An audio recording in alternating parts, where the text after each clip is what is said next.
발표 제목은 국민연금기금 스튜어드십 액티비티 쟁점과 우려. 일반적인 이야기를 드리고 자세한 내용은 토론자분들께 맡기도록 하겠습니다. 먼저 용어입니다. 계속해서 이야기 듣는 게 스튜어드십 이론이라는 이야기를 하게 될 텐데요. 이 이론이 스튜어드십 코드가 전혀 이론적 기반이 없는 게 아니라 스튜어드십이라는 이론이 있는데 이 이론의 실체가 무엇인지 설명을 드리고, 영국에서 2010년에 시작했지 않습니까? 그 코드의 배경, 그리고 한국적 코드의, 한국형 코드의 특징을 이야기하고 난 다음에 국민연금기금이 다른 일반 기관 투자자가 아닌 국민연금기금이 행동주의에 나서는 것이 필요한가 또는 사회적으로 바람직한가, 관련된 쟁점은 무엇인가에 대해서 윤곽을 말씀드리도록 하겠습니다. 먼저 최근에 이제 이 세미나가 개최된 것은 이제 국민연금기금에서 최초로 행동주의에 나설 거라고 이제 이야기가 되기 때문에 관련해서 이제 이 쟁점이 재부각되는 건데요. 이슈가 있기 때문에 이 세미나를 개최합니다만, 여기 제가 드리는 말씀들은 본래 계속 내재되어 있던 이야기들입니다. 그래서 국민연금기금이 과연 국민의 진정한 집사 역할을 할 수 있을까? 아니면 국민연금기금이 진정한 집사 역할을 하려면은 국민연금기금 무엇부터 바뀌어야 되는가에 대한 이야기를 또 할 수가 있겠죠.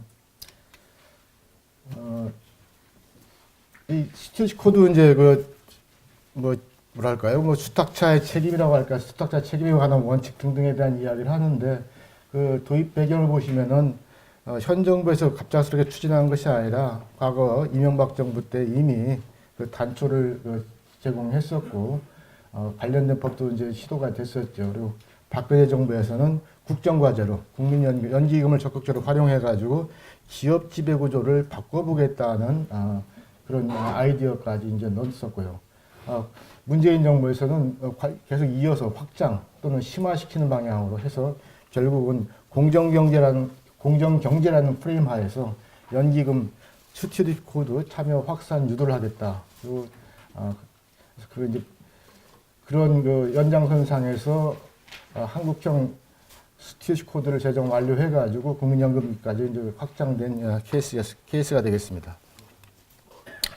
전체 코드는 7개로 되어 있습니다. 나라마다 다릅니다. 영국, 일본, 말레이, 홍콩 같은 것은 스튜어드십 코드를 민간 자율적으로 한 데가 있고 정부가 주도한 나라들이 있는데, 여기에 이제 예시든 것은 정부에서 주도한 나라들입니다. 7개 원칙은 다 영국에서 시작한 프로토콜을 그대로 따른 것이고, 거기에 어느 것을 좀 더 부각할 것인가 여부는 이제 나라마다 조금 차이점이 있습니다. 예를 들자면은 영국에서는 기관 투자자들이 서로 협력해서 행동에 나설 것을 촉구하는 반면에, 한국이나 일본 같은 경우는 그런 경우는 담합의 우려가 있기 때문에 이제 뺐고요. 또는 역량과 전문성 확보, 그러니까 기관 투자자의 역량과 전문성 확보는 다른 나라는 없는 반면에, 이건 민간이 자기 필요에 의해서, 자기 이익을 위해서 하는 건데, 또 한국이나 일본 같은 경우는 관료주의가 강하기 때문에 새로운 기구 설치나 등등의 또 필요성을 감안해가지고 또 추구하기도 하고요. 여러 가지가 있습니다.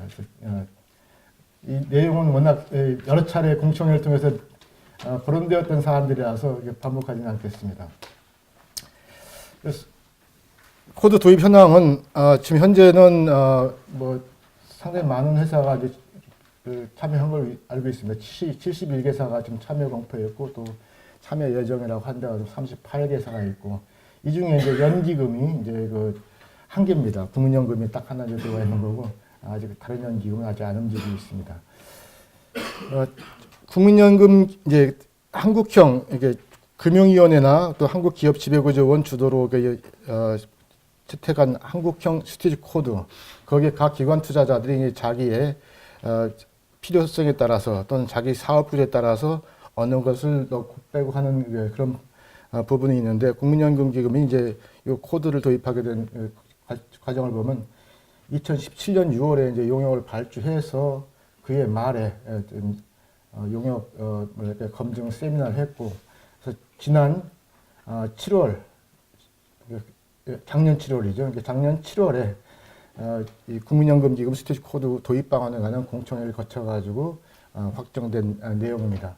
그러나 그 내용은 국민연금기금이 채택한 스테이지 코드의 내용은 사실 그 금융위는 이제 자기들 빠졌다고 하고 있습니다만 한국기업지배원회에서 만든 스테이지 코드의 그 골격과 내용을 그대로 따랐다고 보시면 되겠습니다. 그러니까 국민연금기금이 일반 기관 투자자와 성격과 규모가 다름에도 불구하고 같은 옷을 입고 있는 그런 형국이라고 보시면 되겠습니다.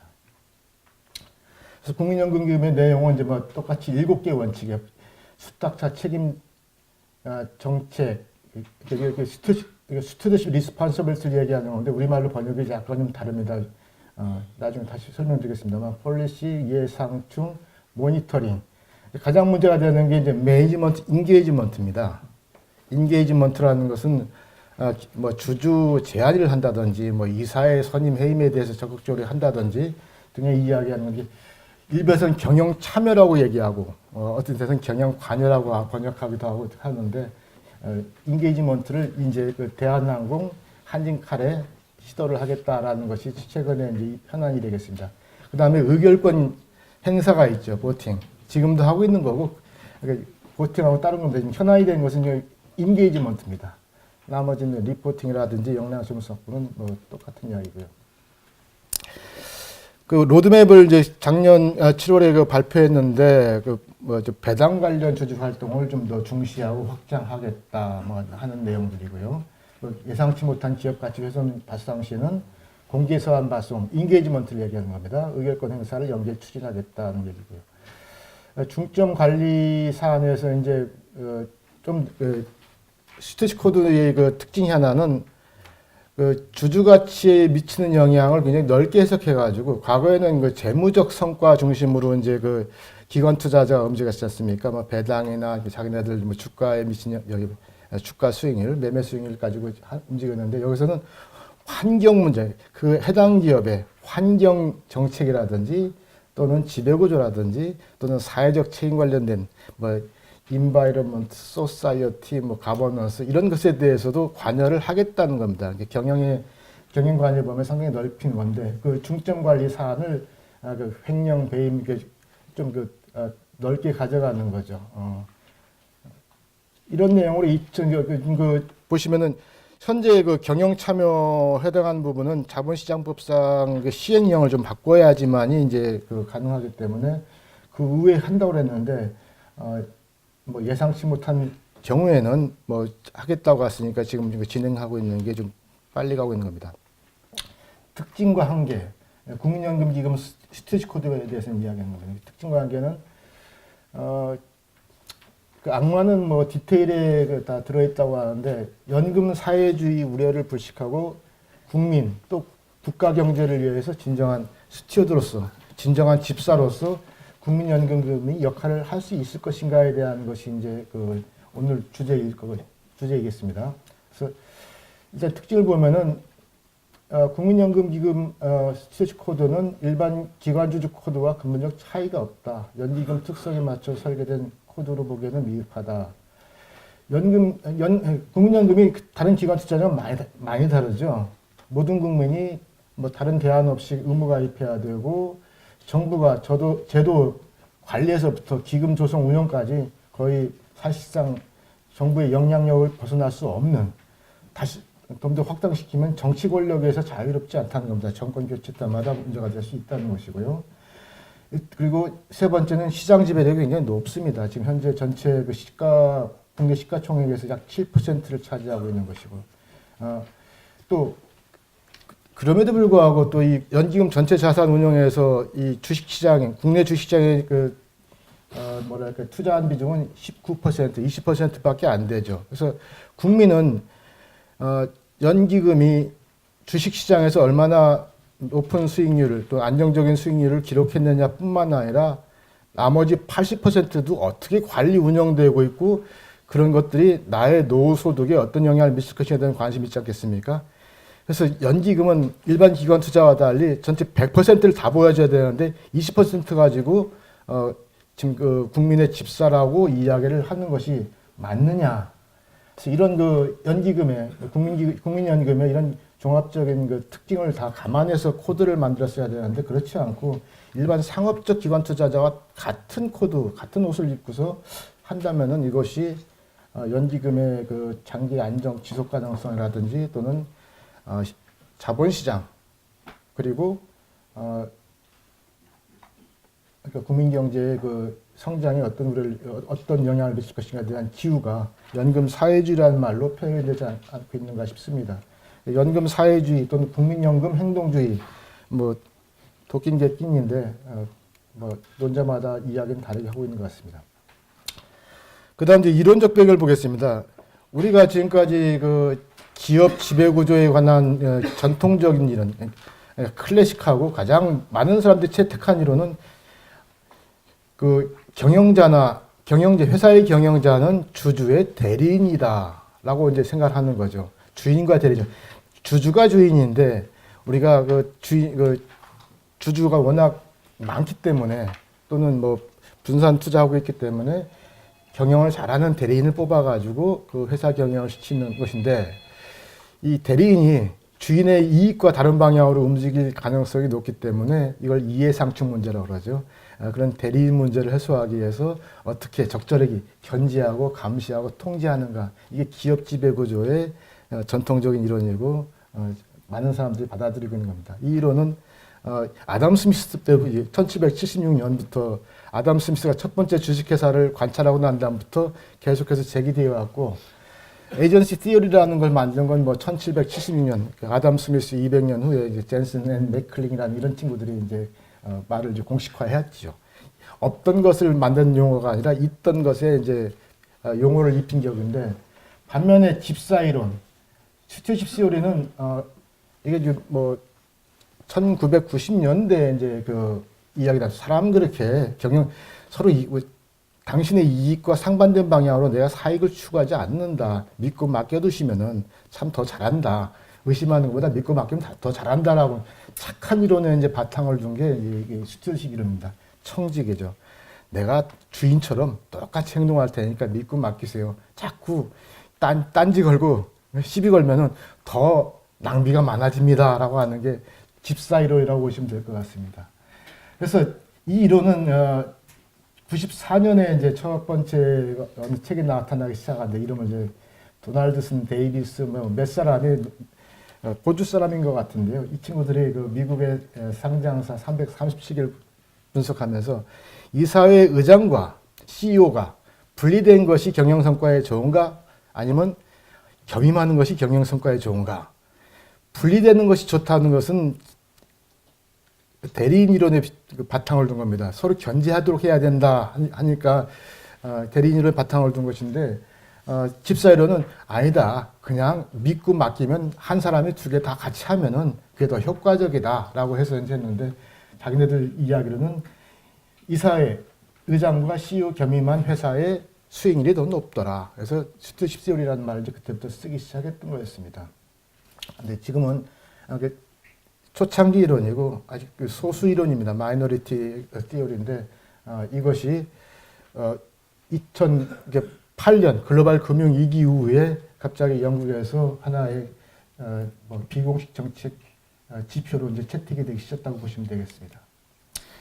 저는 이걸 한 3, 4년 전부터 만들었었는데 제가 검색을 해봤더니 외국에도 이렇게 저하고 비슷하게 그 표기를 해놨더라고요. 인간에 대한 관점이 뭐였느냐, 뭐 이런 식에서 나만 그런 게 아니구나 싶어가지고 좀 참고하시라고 추가를 해놨습니다. 보시다시피 여기 단점이 스튜어십 일어나고 대리인으로 찾아보면은 CEO와 이사의 의장은 겸임하는 것이 좋다 그러면은 좋다고 하면은 집사이론으로 가고 아니다 분리하는 게 좋다고 하면 대리인으로 가는 건데 이쪽이 다수라는 겁니다. 그런데 이런 것도 이제 당연히 초창기론이라서 완전성은 없습니다. 좀 여러 가지 이야기만 과연 CEO가 주주의 이익을 그대로 그러야 할 이유가 있느냐, 인센티브가 정합적이냐 문제가 있고 이게 좀 이중잣대인 것 같다. 특히 이제 그 국민연금기관 같은 경우는 그러니까 지금 쉐어홀더하고 에이전트는 에이전시 오는데 여기 스튜어드는 서로 믿고 맡기세요 하지 않습니까? 주주하고 이사회. 여기에다가 지금 그 제가 설명드린 에이전시 시리하고 스튜어드십 이론은 주주가 이사 경영자를 집사로 봐야 된다는 얘기입니다. 근데 지금 우리 스튜어드십 코드 이야기는 잘 보시면은 여기는 대리인이다. CEO가 주주의 이익과 달리 움직이는 이해상충의 문제가 심각하다. 그렇지만 연기금은 나는 국민의 집사니까 나를 믿고 맡기시면 내가 저 주주하고 다르게 움직일 수 있는 CEO를 견제 감독해 주겠다. 더블 잣대를 이중 잣대를 가지고 있는 겁니다. 그래서 내가 인게이지먼트 할때 내가 경영 참여하겠다. 기존의 스튜어드십으로는 경영진 또는 이사회 이사를 스튜어드로 봐야 되느냐 대리인으로 봐야 되느냐 다투고 있는데 스튜어드십 코드는 여기는 대리인이다. 경영진 이사가 우리 이익을 다 보호 못한다.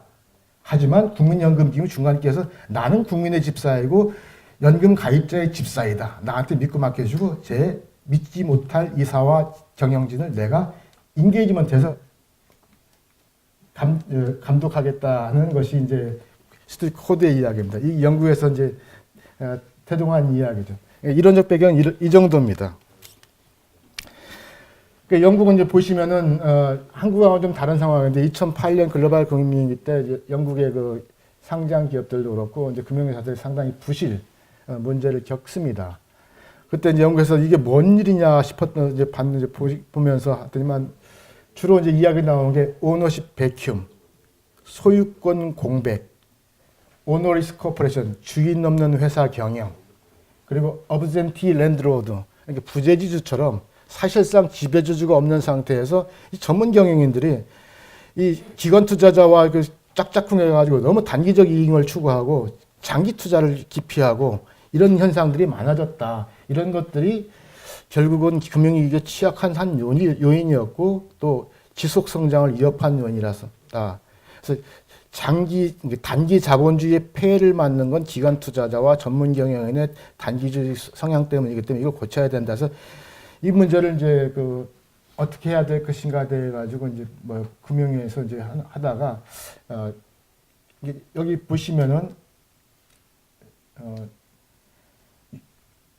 영국 은행 그리고 금융산업 기관들에 대한 기업 지배 구조 이렇게 돼 주로 이제 이 금융기관의 또는 기관 투자자의 지배 구조에 문제가 있다는 시각에서 이제 그걸 좀 개선하라고 영국 정부가 이제 데이비드 월터한테 그 뭐랄까 좀 책임을 주고 좀 보고서를 써달라고 해서 쓰게 됩니다. 그래서 9개월 만에 영국 재무보고위원 FRC의 월터 리포터가 9개월 만에 이제 보고가 되는데요. 제목은 그렇게 되어 있습니다. 그러니까 본래는 금융기관 너희들이 문제이기 때문에 너희들의 지배구조를 어떻게 해야 될 것인가에 대한 레코멘데이션 하는 겁니다. 그런데 이 월터 이 양반도 사실은 모간 스탠리였나요? 상당히 글로벌 금융회사의 회장을 역임하셨기 때문에 금융회사들의 입장을 많이 반영했다고 봐야 되겠죠. 그래서 이 월터 리포터의 사실상 내용은 영국 기관 투자가 협의해서, 그러니까 협회에서 이미 만들어 놓은 그 내부 규율, 내부 뭐랄까요, 이미 자기네들이 만들어 놓은 그 원칙을 영국 금융 재무보고위원회에서 스튜어드십 코드란 이름을 바꿔가지고 전체적으로 시행할 것을 권고하게 됩니다.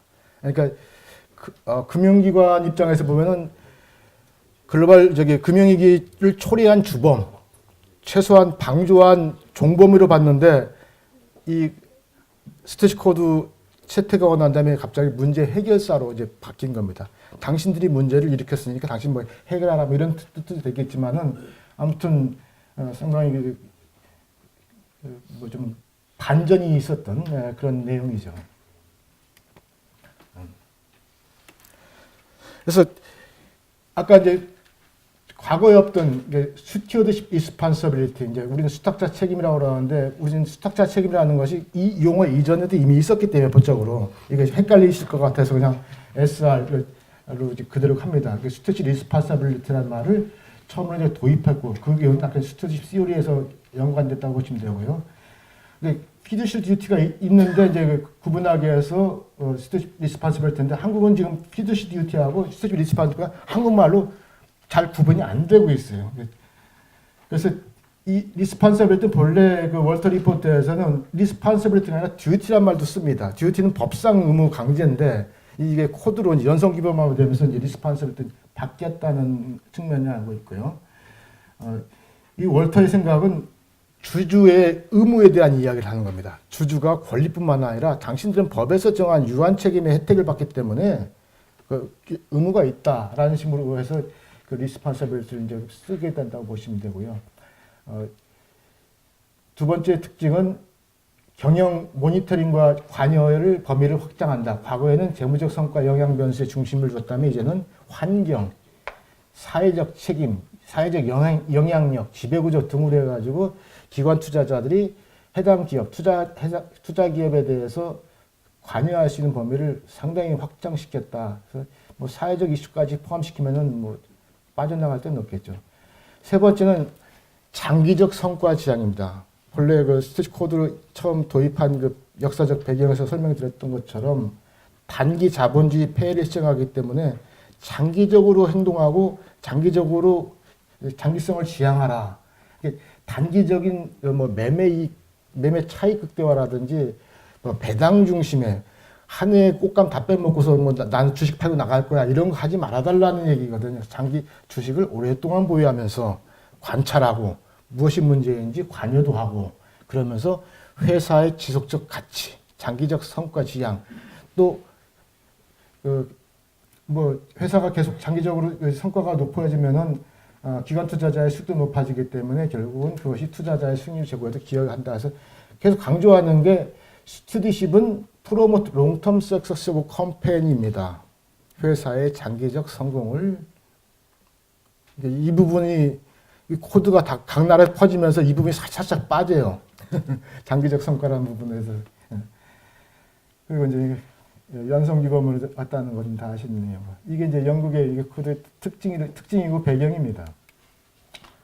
그렇지만 영국에서 이렇게 했음에도 불구하고 그 당시부터 여러 학자들이 뭐 경제학자, 법학자, 경영학자들이 문제를 많이 제기를 했죠. 크게 세 가지 질문만 보면 이론적 관점에서 아까 제가 설명드린 왜 기관 투자자에게만 집사의 지위를 타이틀을 허용하느냐. 본래는 이사와 경영인도 스튜어드라는 말을 들을 수 있었는데 왜 너희들만 하느냐. 두 번째는 다른 인센티브 구조가 전혀 바뀌지 않았는데 이름만 대리인에서 집사로 바꿨다고 그래가지고 그게 달라지느냐. 솔직히 뭐 이런 얘기하면 어떨지 모르지만 택시 운전사를 택시 기사로 바꿨다고 그래가지고 택시 서비스가 좋아지느냐. 뭐 이런 비슷한 그 논리가 있었던 거죠. 세 번째는 경험적으로 지금까지 기관 투자자들이 행동주의에 나섰을 때 해당 기업의 가치가 높아졌느냐 이 부분에 대해서도 확고한 실증적 결과가 없지 않느냐 하는 어떤 이제 그 당시도 논쟁이 있었습니다. 첫 번째 왜 기관 주주에게만 스튜디오라는 말을 근사하게 제공하느냐라는 것에 대해서 영국의 코드를 잘 보시면은 이런 얘기 있습니다. 영어로 되어 있습니다만 스튜어드십의 주된 책임은 이사다라고 양보를 합니다. 이론적 이제 공방에서 밀렸죠. 그런데 기관 투자자도 이를 공유하는 것을 한다. 이렇게 얘기를 합니다. 이 부분이 이론적 배경을 모르시면은 이해하기 힘든 부분입니다. 그래서 주로 보드 오브 컴퍼니에 있는 거죠. 우리는 보드 오브 컴퍼니를 기관 투자가 함부로 통제할 수 있다고 생각하시면은 그건 오해입니다. 영국의 코드에서는 그 정신은 아니고요. 두 번째 이름만 바꿨다고 그래가지고 타이틀만 바꿔줬다고 해가지고 완장만 달리 찾았다고 그래가지고 이들이 달라지겠느냐? 뭐 표현이 행동을 다르게 할 수도 있긴 하겠습니다만은 지금 보시면은 기관 투자자들의 미국의 경우인데 기관 투자자의 비중은 1975년에서 2009년까지 전체 주시장에서 35% 70% 두 배로 증가했습니다만 기관 투자자들이 주식을 평균 보유한 기간은 80년대는 57개월, 그러니까 한 5년이 넘죠. 5년, 한 주식을 평균 5년 이상 갖고 있는데 이제는 5개월밖에, 반년도 안 가지고 있습니다. 주총에서 의결권 행사하려면 최소 1년은 가지고 있어야 되고 또 주총 이후에도 경영관이나 이 주총 이후에도 뭔가 기다려야 하는 게 있어야 되는데 최소 2년, 3년을 가지고 있어야지만이 스트레치 코드가 의미가 있는데 평균 5개월도 주식 보유하고 있는 기관 투자자들한테 이걸 준다고 해가지고 타이틀 바꿔준다고 해서 이게 효과가 있느냐 하는 게 이제 다시 논쟁입니다. 한국은 더 그렇죠. 한국은 더 이 주식 이제 거래 회전율이 뭐 증권 뭐 기관 투자 우리 증권 회사는 개인 투자자도 더 많이 사고 팔고요. 그래서 요즘은 또 뭐 알고리즘 투자라고 그래가지고 시시각각 기관 투자자들이 하루에도 몇 번씩 사고 팔고 하는 알고리즘 개발해가지고 시세 차익을 노리는 거죠.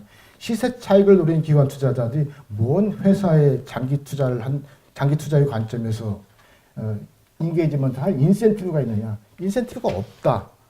그래서 이 문제를 해결하려면은 기관 투자자가 기관 투자 행동을 바꿀 수 있는 유인 구조, 인센티브 스트럭처를 바꿔줘야 되는 것이 문제를 푸는 해석인지 타이틀만 바꿔서 되는 건 아니다. 그래서 2015년에 OECD에서 나온 그 코퍼레이트 가버넌스 프린시플이라든지 2015년에 그 유럽 EU 의회 그 리걸 어페어 커미티에서는 장기주주와 단기주주의 혜택을 차별해달라라는 이야기를 합니다. 그래서 장기주주한테는 좀 더 배당을 더 많이 주든지 여기서 장기주주라면 최소 2년 이상 주식을 홀딩하고 있는 장기주주는 그들한테 뭐 로얄티 배당을 해준다든지 아니면 의결권을 단기주주보다 2배를 준다든지 하는 식으로 문제를 해결하는 게 좋겠다는 권고를 합니다. 프랑스와 이탈리아가 그걸 따라갔죠. 그래서 지금 그 코드에서는 이런 얘기였고 그냥 완장만 바꿔주는 겁니다. 이렇게 행동하는 것이 바람직하다고 얘기를 하는 거죠. 그래서 그리고 죄송합니다. 세 번째 그 기대효과 논쟁은 상당히 좀 많은데요. 대표적으로 스티치 코드의 아킬레스 건이라는 논문을 쓰신 셰핀스라는 친구 같은 경우도 제가 말한 것처럼 기관 투자자는 해결이 아니라 문제의 원인이었다. 단기 자본주의를 만든 문제의 원인인데 이들한테 해결 솔루션을 맡기는 것이 맞느냐.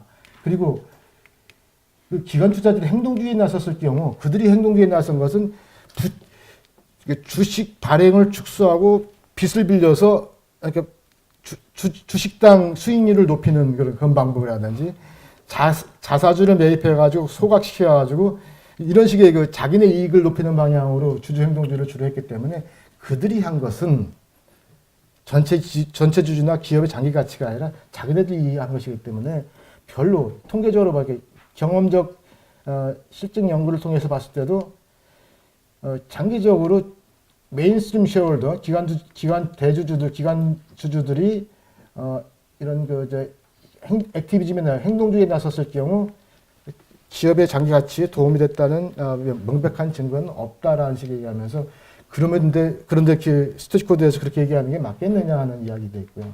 최근에 캘퍼스 같은 경우도 많이 국민연금과 좀 다릅니다만 직역연금입니다만 좀 바꿨죠. 작년 말에 그 시어스 백화점 같은 경우도 보시면은 이제 미국은 이제 코드가 별로 작용을 안 하는 나라입니다만은 그 시어스가 2005년에 어떤 에드워드 제2의 무슨 투자의 워렌 러핏이라는 램퍼트가 자기 그 투자 회사를 세워가지고 홀딩스를 시어스 홀딩스 지금 50% 매입하고 자기 직접 경영에 참여합니다. 결국 파산했죠.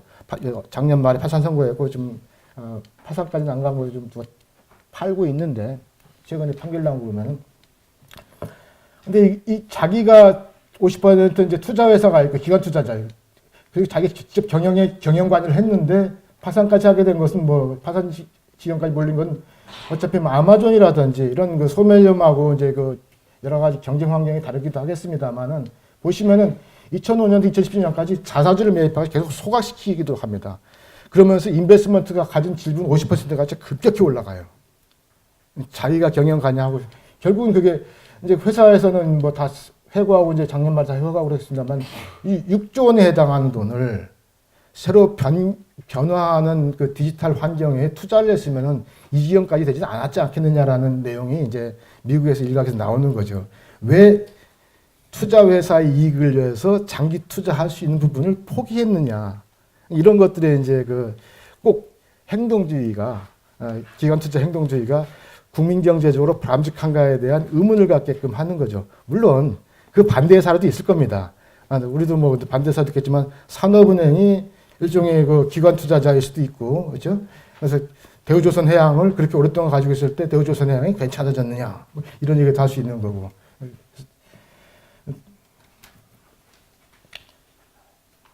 그래서 결국은 제가 역시 얘기했던 기관 투자자를 움직이는 것은 유인이지, 그것이 거기다 뭐 완장을 바꿔줬다고 되는 것이 아니다. 단기 매매, 단기 차익, 이런 극대화를 선호하는 이들 인센티브 스트럭처 바뀌지 않은 한 스튜어드십, 에이전트에서 스튜어드라는 이름을 바꿔줘도 별로 효과가 없을 것이다 하면서 이야기하는 것이 지금 2015년에 하버드 뭐 로스쿨인가에서 나오는 사이먼 같은 경우도 그 한계를 계속 지적을 하고 있습니다.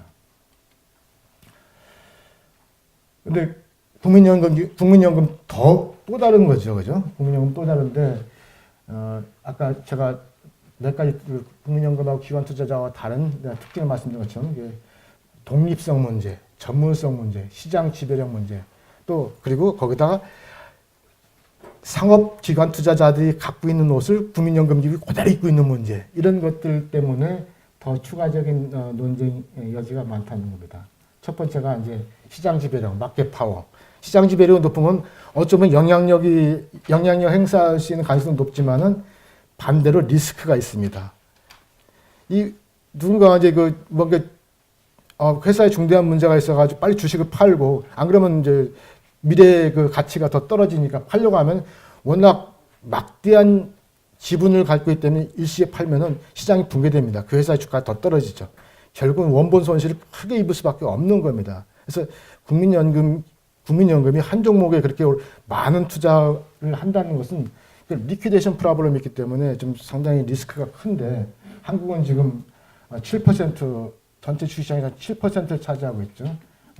그래서 우리 일본도 상당히 연기금 주식이 크고, 연기금의 금액도 크고 합니다만, 운용책은 우리랑 다릅니다. 독립적으로 운영합니다만은 3.5%밖에 안 되고 우리 그 2배에 해당하기 때문에, 여기 나오는 대안은 지금 오늘 여기 참석하신 분의 그 논문에서 제가 봤던 건데, 주시장 비중을 일정대로 제한하는 필요성이 있지 않느냐. 실제로 또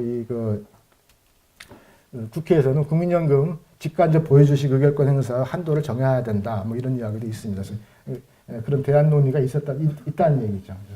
이 부분이 있고, 독립성 문제는 뭐 다 잘 아실 겁니다. NPS, 이제 국민연금 코드는 공적연금 특성을 반영하고 있지 않다. 모든 국민이 의무적으로 가입하고, 정부가 아까 말씀드린 것 같이 제도 관리부터 기금 운영까지 다 책임지고 있는 특성상 정치 권력부터 다루지 못하다. 이 문제에 대해서 국민연금 코드는 한마디도 안 하고 있습니다.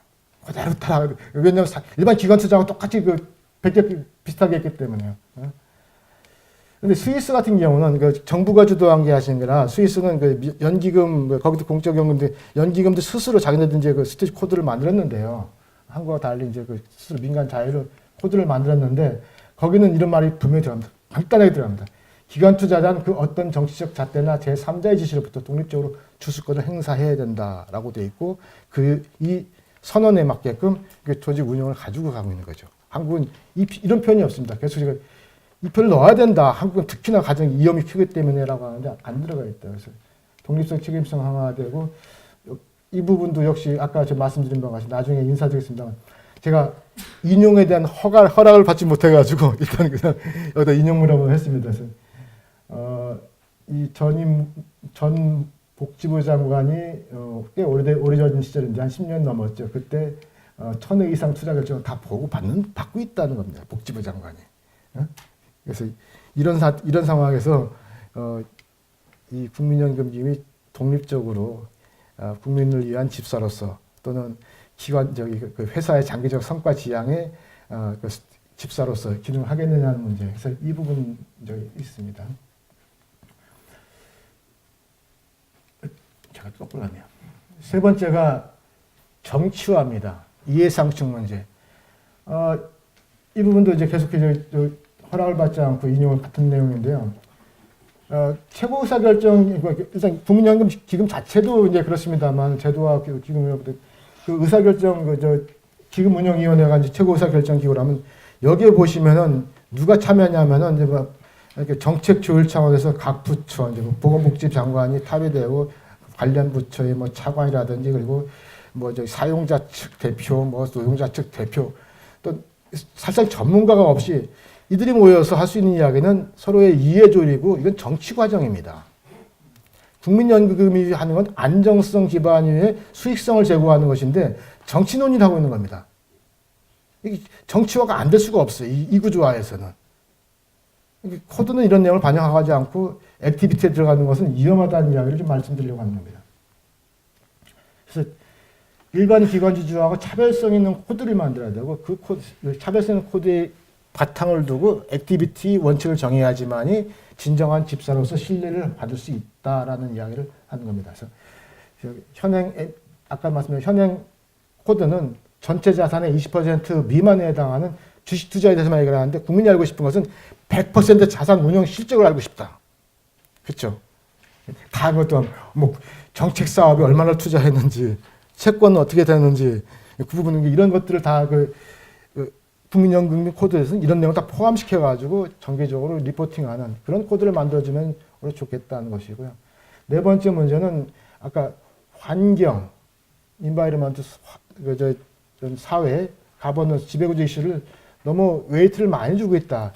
이 문제가 돼가지고 한국형 코드 좀 1차 초안 만들었다가 좀 이 부분을 일본보다도 강하고 영국보다 강하게 부각되어 있어서 문제를 삼았더니만 2차 재정위원회에서 이건 좀 낮췄어요. 수위를. 진짜 표현상으로는. 근데 국민연금기금 코드에서는 이게 다 되살아납니다. ESG 문제에 대해서. 수탁자 책임, 뭐 이렇게 책임투자위원회도 따로, 분과도 따로 만들기도 하고요. 그래서 이게 환경 문제라든지,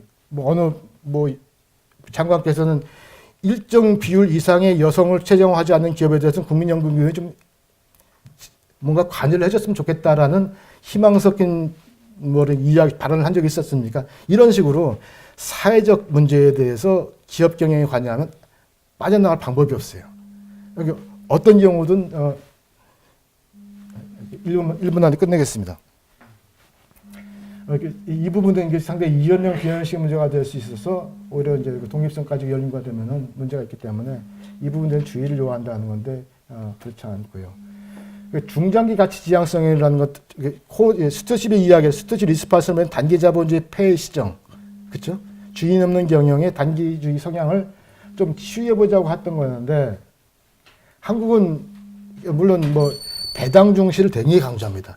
배당 중시를 확대하겠다 이런 식으로. 근데 배당이라는 것은 물론 당연히 이제 투자자는 배당을 수익을 추구하지만 그건 이 스튜어십 액티비티의 스튜어십 리스파서블 범위 내에서 이야기할 게 아니다는 겁니다. 왜? 스튜어십은 단기 배당을 지양하라고 돼 있잖아요. 기업의 장기적 성공, 장기 가치에 투자하라고 돼 있죠. 그래서 이 부분은 중요하긴 합니다만 여기와 들어가는 것은 조금 차원이 다르다는 거죠. 그래서 이런 얘기입니다. 마치겠습니다. 스튜어십이라는 것은 용어부터 해가지고 상당히 좋은 줄로 꽉 차 있지만은 모든 사람들이 착하게 살아야 된다는 이런 니르바나 어프로치에서 볼 수 있는 그런 함정이 같이 있다는 거고요. 두 번째는 스튜어십 이름으로 기관 투자자에게 좋은 것이 모든 투자자에게 좋은 것은 아니다. 아까 기관 투자자 주요 주주 행동주의가 꼭 모든 기업 가치에 바람직했느냐를 아직도 여기 퀘스천어블한데 여기에 국민연금 행동주의까지 더해지면은 이것이 바람직한가에 대한 다시 한번 생각해 보는 것이고, 세 번째는 독립성이라든지 책임성이라든지 전문성 이런 여러 가지 제도와 또 인센티브의 한계가 있는데 여기에 액티비티에 들어간다면은 시기상조다, 프리머추어다 이런 시장도 망가뜨리고 펀드의 지속성도 지속 가능성도 망가뜨리고 또 투자 대상 회사의 가치도 훼손시킬 수 있는 위험이 있다는 문제를 한번 생각해 보자는 것이고, 네 번째는 인센티브 스트럭처가 중요하다. 스튜어십 리스파센.